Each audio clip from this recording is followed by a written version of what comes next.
Between 1914 and 1918, the countries of Europe fought one another in the titanic conflict known as World War I. It cost at least 10 million lives. The suffering was so terrible that people hoped this would be the war to end all wars. Instead, it left Europe weakened and divided.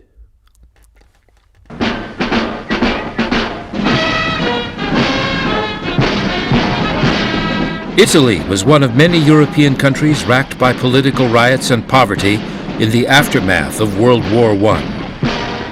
Fascist leader Benito Mussolini took power, promising strong government.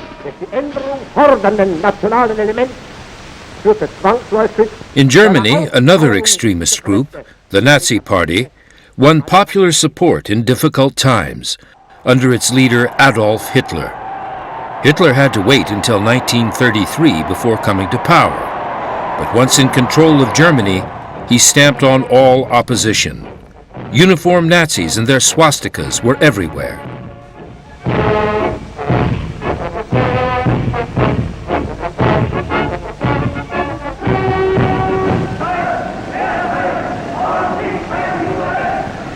Jews were persecuted, their shops marked by Nazi stormtroopers. Hitler's propaganda minister Joseph Goebbels organized the public burning of books written by Jewish authors. Das Zeitalter eines überspitzten jüdischen Intellektualismus ist nun zu Ende. Adolf Hitler ist unser Retter. School children were made to sing Nazi songs and give the Nazi salute. Young people were enrolled in the Hitler Youth Organization. They were taught to worship their leader and hate the Jews.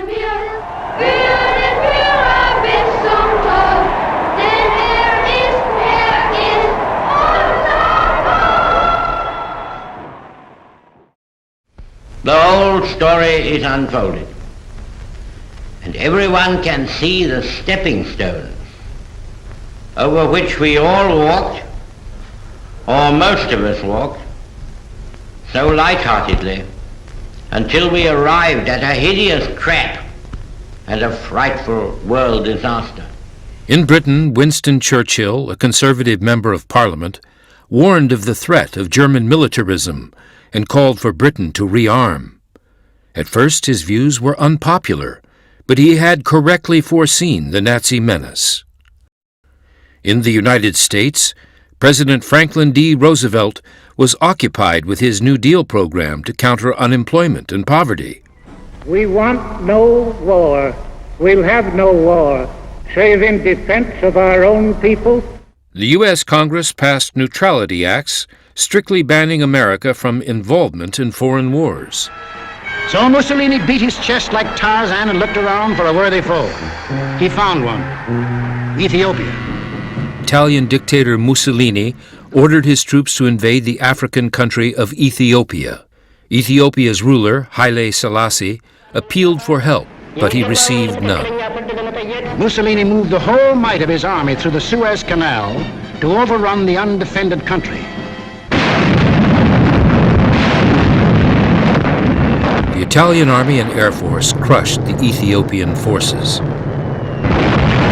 They fought, and they died. Italy conquered Ethiopia. This provoked strong words from President Roosevelt.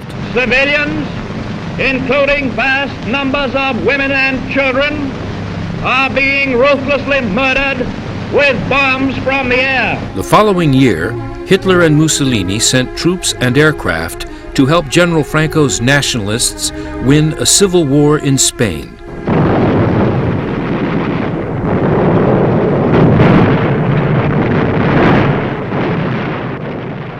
German and Italian aircraft bombed Spanish cities and towns, terrorizing civilians.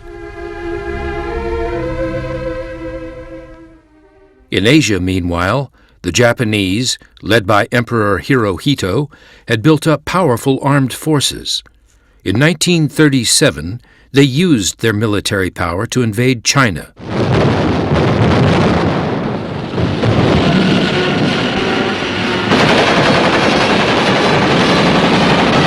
The city of Shanghai was devastated by bombardment from the sea and from the air. The Japanese occupied much of China, but failed to win a final victory.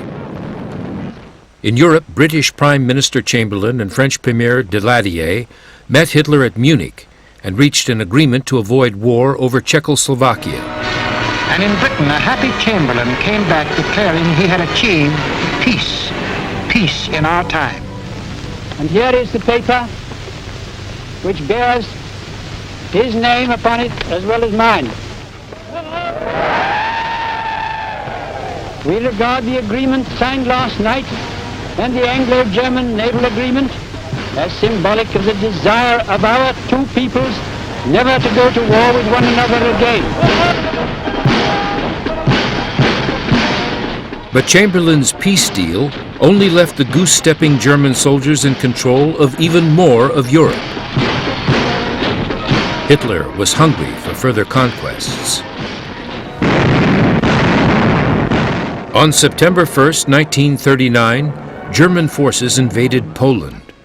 Britain and France had promised to defend Poland if it was attacked. Hitler refused to halt the invasion. Very reluctantly, on September the 3rd, Chamberlain told the British people that Britain and France had declared war on Germany. Up to the very last, it would have been quite possible to have arranged a peaceful and honorable settlement between Germany and Poland. But Hitler would not have it. Preparations for war were already underway.